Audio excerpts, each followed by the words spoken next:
சமீபத்துல ஒரு செய்தி பார்த்தேன். தஞ்சாவூர் மாவட்டம் பட்டுக்கோட்டையில இருக்கக்கூடிய ஒரு அரசு பள்ளி, அதுல பயிலக்கூடிய மாணவிகளுக்காக அங்க ஒரு சமூக நீதி விடுதி இருக்கு. குறிப்பா பட்டேலின மாணவிகளுக்காக ஒரு சமூக நீதி விடுதி. அந்த விடுதியில 50க்கும் மேற்பட்ட மாணவிகள் இருக்காங்க. அந்த விடுதியுடைய நிலைமை என்ன அப்படின்றத பாருங்க.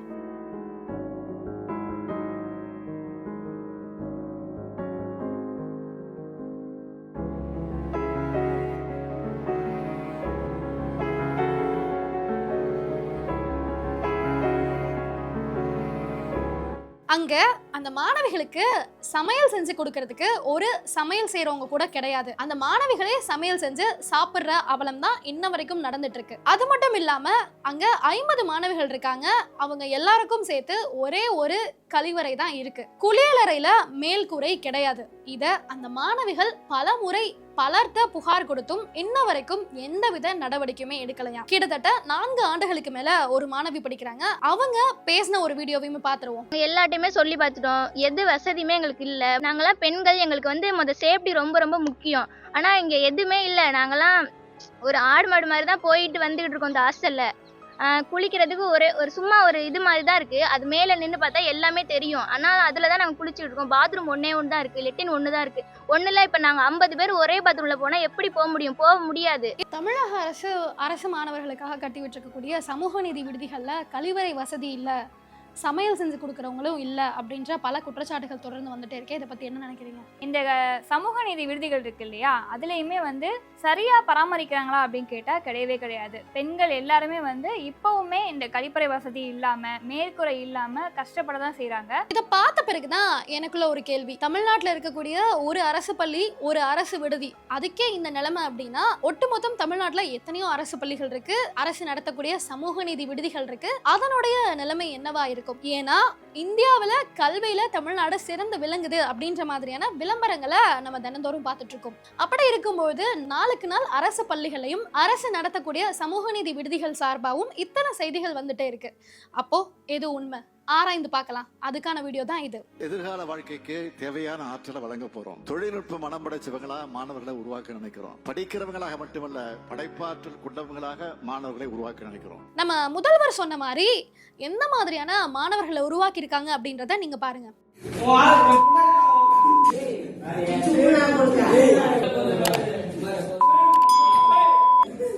ஒரு மாணவர்கிட்ட ஆசிரியர் ரெக்கார்ட் நோட் தான் கேட்குறாங்க.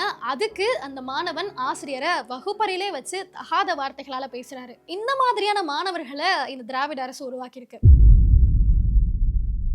சக மாணவர்கள் 3 பேர் இரவு 10 மணியளவில் தலித் சிறுவனின் வீட்டிற்குள் புகுந்து ஜாதியை சொல்லி ஆபாச வார்த்தைகளால் திட்டிவிட்டு கொலைவரி தாக்குதலில் ஈடுபட்டுள்ளனர்.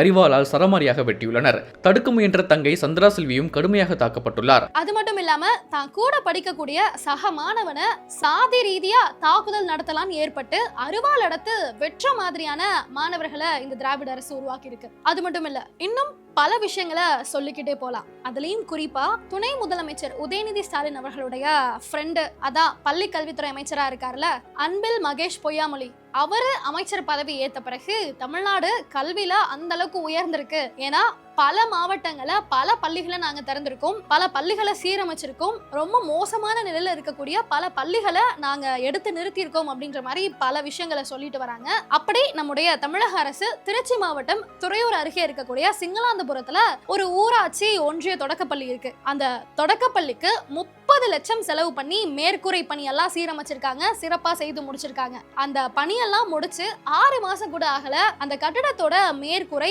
இடிந்து வகுப்பறையில விடுது. நல்ல வேளை மாணவர்கள் யாரும் அந்த இடத்துல இல்ல. ஒருவேளை அந்த இடத்துல மாணவர்கள் இருந்திருந்தாங்க அப்படின்னா மாணவர்களுடைய நிலைமை என்னவா இருக்கும்? கொஞ்சம் யோசிச்சு பாருங்க.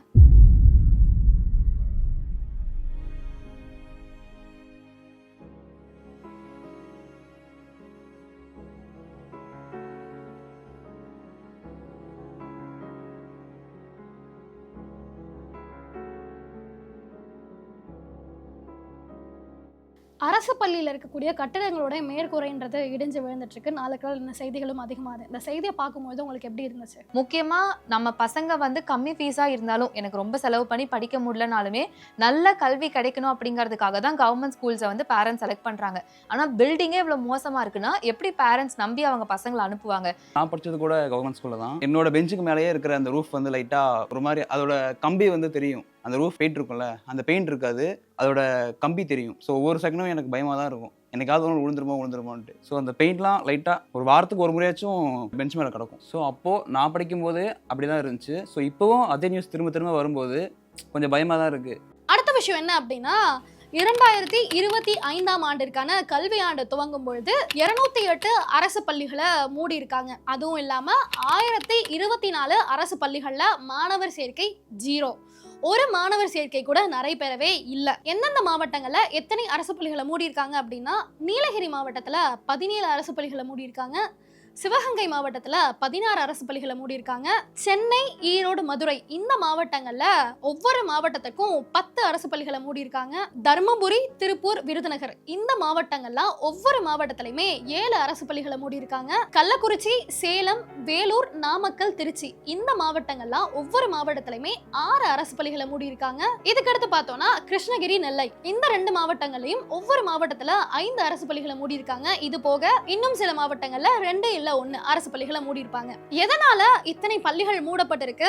1024 அரசு பள்ளிகள்ல ஏன் மாணவர் சேர்க்கை இல்ல அப்படின்ற ஒரு கேள்வி எழுப்பும் பொழுது தொடக்க கல்வித்துறை இயக்குனர் BA நரேஷ் என்ன சொல்றாரு அப்படின்னா, குழந்தை பிறப்பு விகிதம் கம்மியாயிருக்கா. அதாவது குழந்தை பிறக்கிற விகிதம் கம்மியானதுனாலதான் அரசு பள்ளியில மாணவர் சேர்க்கை கம்மியாயிருக்கு அப்படின்ற ஒரு ஸ்டேட்மெண்ட் கொடுக்கிறாரு. இத கல்வியாளர் பிரின்ஸ் கஜேந்திர பாபு என்ன சொல்லியிருக்காரு அப்படின்னா, குழந்தை பிறப்பு விகிதம் கம்மியாறது ஒரு காரணமே கிடையாது. அப்படி இருந்தா தனியார் பள்ளியிலையும் மாணவர் சேர்க்கை கம்மியா இருக்கணும்ல, அந்த பள்ளிகளும் மூடப்பட்டிருக்கணும்ல. ஆனா நாளுக்கு நாள் தனியார் பள்ளிகளுடைய எண்ணிக்கை அப்படின்றது அதிகமாயிட்டே தான் போகுதே தவிர ஒரு பள்ளி கூட மூடப்படவில்லை அப்படின்றதான் நிதர்சனமான உண்மை அப்படின்னு சொல்லும் பொழுது இதுக்கு BA நரேஷ் என்ன சொல்றாரு அப்படின்னா, இப்ப பொதுவாவே பெற்றோர்கள் எல்லாம் தங்களுடைய பிள்ளைகளை தனியார் பள்ளியில சேர்க்கறத கௌரவமா நினைச்சுக்கிறாங்க. அது மட்டும் இல்லாம அவங்களுடைய பொருளாதாரம் அப்படின்றது அந்த அளவுக்கு உயர்ந்திருக்கு, அதனாலதான் தனியார் பள்ளியை நோக்கி போறாங்க அப்படின்ற ஒரு ஸ்டேட்மெண்ட் சொல்றாரு. இது எந்த அளவுக்கு உண்மையா இருக்கும் அப்படின்றத நீங்களே யோசிச்சு பாருங்க. ஏன்னா இலவசமா அரசு பள்ளியில மாணவர்களுக்கு கல்வி அப்படின்றது நல்ல தரத்துல கிடைக்கும் பொழுது எதுக்காக பெற்றோர் தனியார் பள்ளியை நோக்கி போகணும் அப்படின்ற கேள்வி எனக்கு மட்டுமல்ல உங்க எல்லாருக்குள்ளயும் எழும். இதெல்லாம் ஒரு பக்கம் இருக்கும் பொழுது தமிழ்நாடு அரசுடைய MES அதாவது எஜுகேஷன் மேனேஜ்மெண்ட் இன்ஃபர்மேஷன் சிஸ்டம் இந்த தரவுகளோட அடிப்படையில அரசு மற்றும் அரசு உதவி பெறும் பள்ளிகள்ல மொத்தமா 61,49,337 மாணவர்கள் படிக்கிறாங்க. அதுவே தனியார் பள்ளியை பார்த்தோம் அப்படின்னா அங்க 59,73,677 மாணவர்கள் தான் படிக்கிறாங்க. கிட்டத்தட்ட 1,75,660 மாணவர்கள் தனியார் பள்ளியை விட அரசு பள்ளியில தான் கூடுதலா படிக்கிறாங்க. அப்படி படிக்கக்கூடிய மாணவர்களுக்கான தரம் அப்படின்றது எந்த அளவுக்கு இருக்கு அப்படின்றத பார்ப்போம்.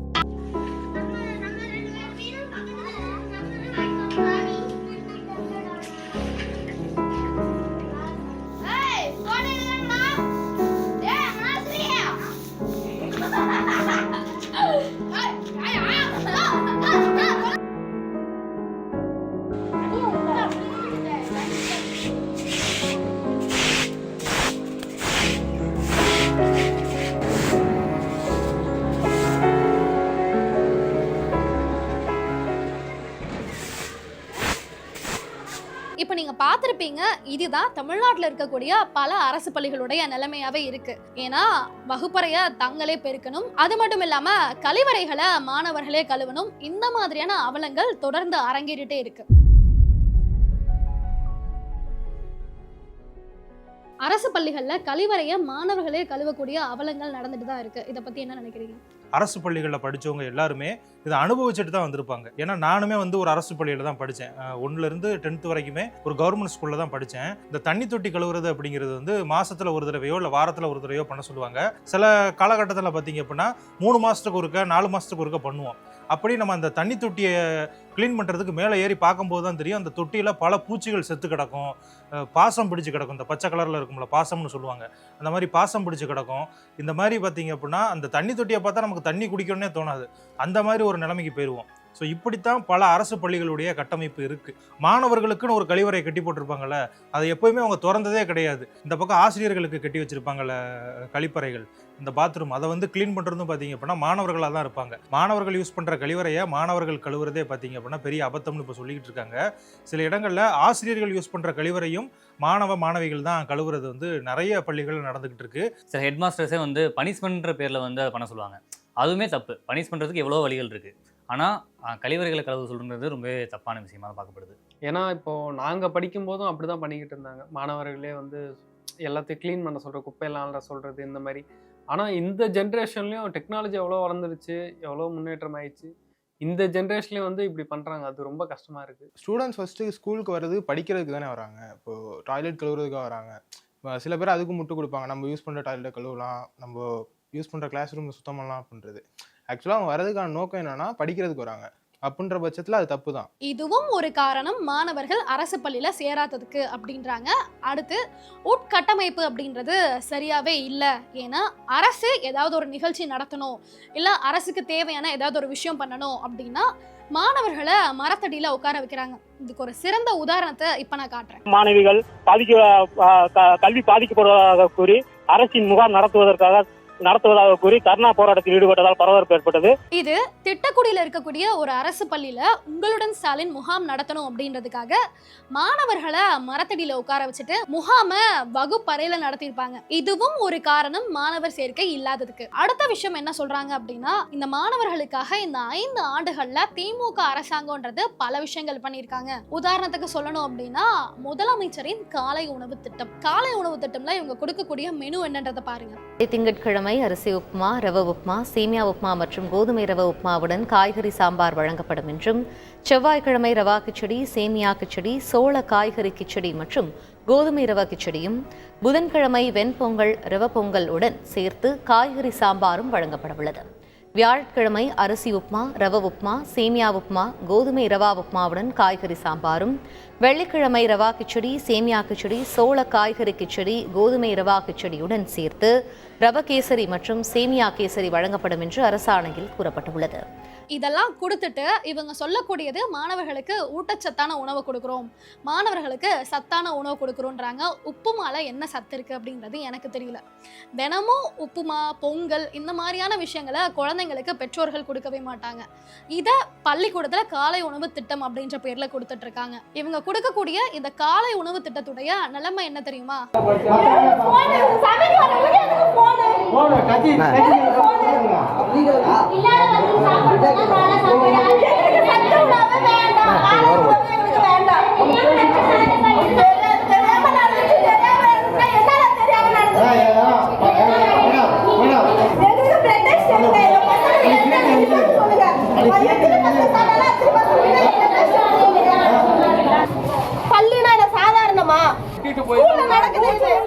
இப்ப நீங்க பார்த்த இந்த வீடியோ புவனகிரி அருகே இருக்கக்கூடிய ஆதிவராக நத்தத்துல இருக்கக்கூடிய ஒரு அரசு தொடக்க பள்ளியில குழந்தைங்களுக்கு காலை உணவு திட்டம் அப்படின்ற பேர்ல உப்புமா கொடுத்திருக்காங்க. அந்த உப்புமால பள்ளி கிடந்திருக்கு.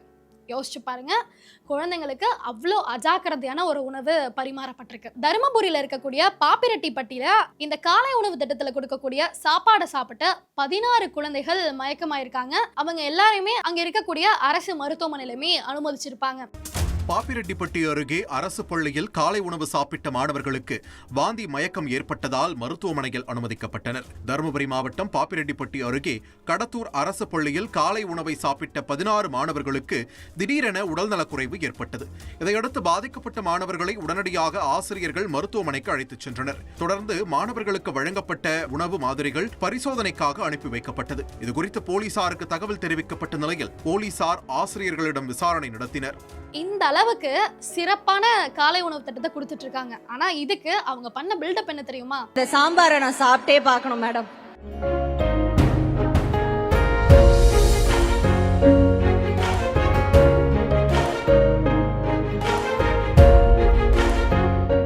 ஐயோ, நிஜமாவே அருமையா இருக்குங்க சாம்பார். மேடம் இந்த கையில சமைச்சீங்க, வெச்சுக்கோங்க மேடம். இது உங்களுக்கு, இது எங்க சிஎம்க்கு வெச்சுக்கோங்க சார். இப்படி ஒரு சாம்பார் போட்டா நான் திரும்ப பிரைமரி போய் படிப்பேன் சார். அந்த மாதிரி இருக்கு. ஒரு அரசு பள்ளியில காலை உணவு சாப்பிட்ட 16 மாணவர்கள் மயங்கி விழுந்திருக்காங்க. இந்த செய்தி கேட்கும் போது எப்படி இருந்துச்சு? குழந்தைங்களுக்கு கொடுக்குற சாப்பாடுல கூட இந்த மாதிரி இவங்க வந்து மோசமான அரசியல் பண்றாங்கன்னா எப்படி எடுத்துக்கிறது? காலை உணவு திட்டம்ன்றதே ஸ்கூலுக்கு குழந்தைங்க போனாங்கன்னா என் பிள்ளை காலையிலயும் சாப்பிட்டுருவான், நல்லா படிப்பான் அப்படிங்கிறதுக்காக தான் அனுப்புறாங்க. அதுலயும் நான் இந்த மாதிரி முறைகேடு பண்றாங்க, இந்த அழுகுன முட்டையெல்லாம் கொடுக்குறாங்கன்னு கூட நான் கேள்விப்பட்டேன். ஸோ இப்படியெல்லாம் இருக்கப்போ அங்கே வீட்டில் சாப்பிட முடியாத நபர்கள் மட்டும்தான் அங்கே வந்து சாப்பிட்றாங்க. ஸோ யாருமே வந்து ரொம்ப வெல்த்தியாக இருக்கக்கூடிய ஃபேமிலியிலேருந்து வர்ற குழந்தைகள் யாரும் வந்து அதை சாப்பிட போகிறது இல்லை. வர்ற எல்லாருமே வந்து அன்றாட வேலைக்கு கூலி சம்பளத்துக்கு போகிற நபர்களுடைய பிள்ளைகள் மட்டும்தான் அந்த காலை உணவை வந்து அங்கே ஸ்கூலில் சாப்பிட்றாங்க. ஸோ அவங்களுக்கு இந்த மாதிரியான ஒரு அவலங்கள் நடக்கணுமா அப்படிங்கிற ஒரு கேள்வி இருக்குது. காலை உணவு திட்டம்ன்றது வந்து ஒரு நல்ல ஸ்கீம். அதை இம்ப்ளிமெண்ட் பண்ண விஷயம் தப்பு. இப்போ எதுலையோ ஊழல் பண்ணுறாங்க. சரி, இப்போ மாணவர்கள் உயிரில் கூட இப்படி அலட்சியம் காட்டுறது, பள்ளி விழுந்துச்சுன்ற மாதிரி சொல்கிறாங்க, அதுலேயுமா அலட்சியம் காட்டுவாங்க? அது ஒரு பெரியவங்கன்னா கூட ஓகே, ஒரு சின்ன குழந்தைங்களுக்கு என்ன தெரியும் இப்போது அதில் இதாக இருக்குது அப்படின்னு சொல்லி நம்பி தானே வந்து சாப்பிட வராங்க.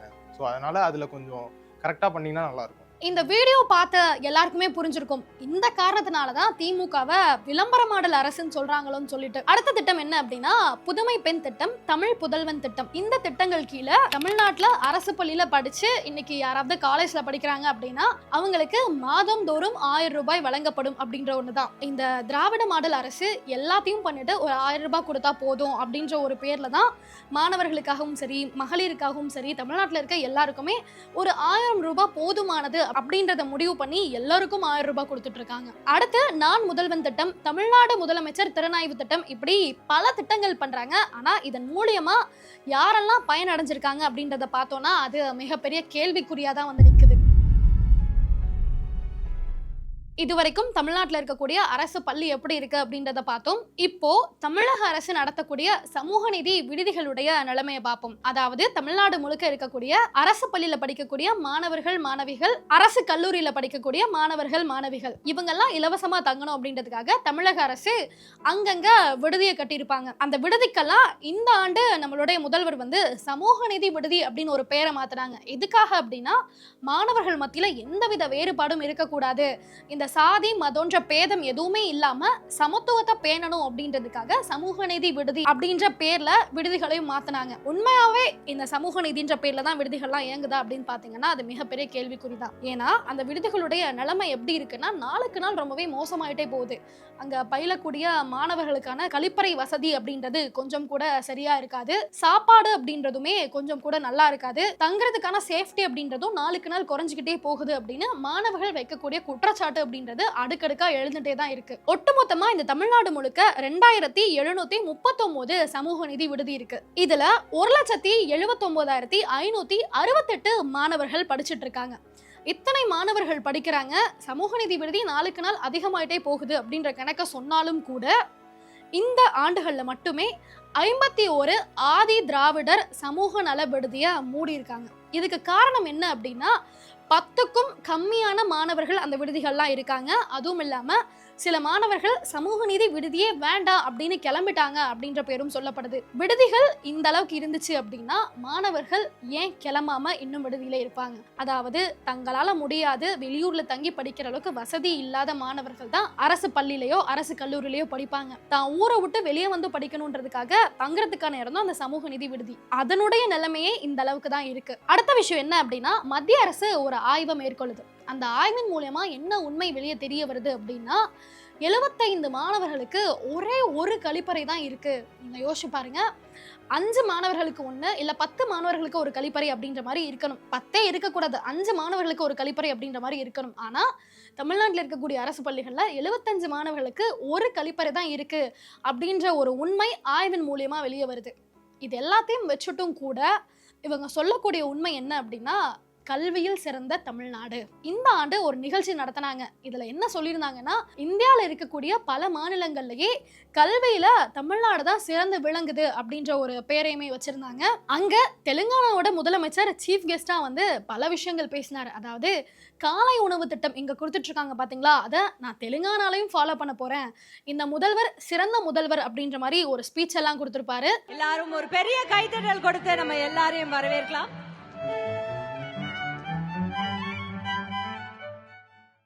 இது போக இன்னொரு டிராமா ஒண்ணு நடந்துச்சு. என்னன்னா, காலை உணவு திட்டம் கொடுக்குறாங்க பாத்தீங்களா, அதுக்கு பஞ்சாப் முதலமைச்சரை கூப்பிட்டு வந்தாங்க. அவரு குழந்தைகளுக்கு உணவெல்லாம் பரிமாறி அவங்க கூட சேர்ந்து நம்முடைய முதல்வர், துணை முதல்வர், பஞ்சாப் முதலமைச்சர் எல்லாருமே உட்கார்ந்து சாப்பிட்டுருப்பாங்க. So I congratulate Tamil Nadu government, Honorable CM Stalin ji, Deputy CM Saab.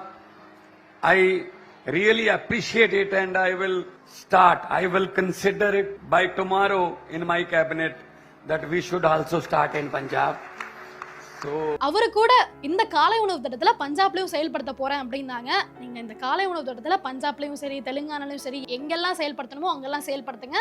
ஆனா மாணவர்களுக்கு ஊட்டச்சத்துள்ள நல்ல உணவு கொடுங்க. பள்ளி விழுந்த சேமியாவை தயவு செஞ்சு கொடுத்துறாதீங்கன்றதான் ஒரு ஹம்பிள் ரெக்வஸ்ட். நம்ம பள்ளி கல்வித்துறை அமைச்சர் அன்பில் மகேஷ் பொய்யாமொழி என்ன சொல்லியிருப்பாருன்னா, பள்ளிக்கூடத்துக்கு யாரெல்லாம் சீஃப் கெஸ்டா கூப்பிடணும்னு ஒரு இது இருக்கு. இந்த இடம், இந்த வளாகம் என்பது என்னுடைய சொத்து. இங்க யார் வரணும், யார் வரக்கூடாது, எப்படிப்பட்ட அறிவு சார்ந்தவர்கள் அழைத்து வர வேண்டும் என்கின்ற அந்த அறிவை நாம் பயன்படுத்தி கொண்டு அவர்களை அழைக்க வேண்டும். கல்வியாளர்களை மட்டுமே சீஃப் கெஸ்டா கூப்பிடுங்க, அதை விட்டுட்டு வேற யாரையும் கூப்பிடாதீங்க அப்படின்னு இருப்பாரு.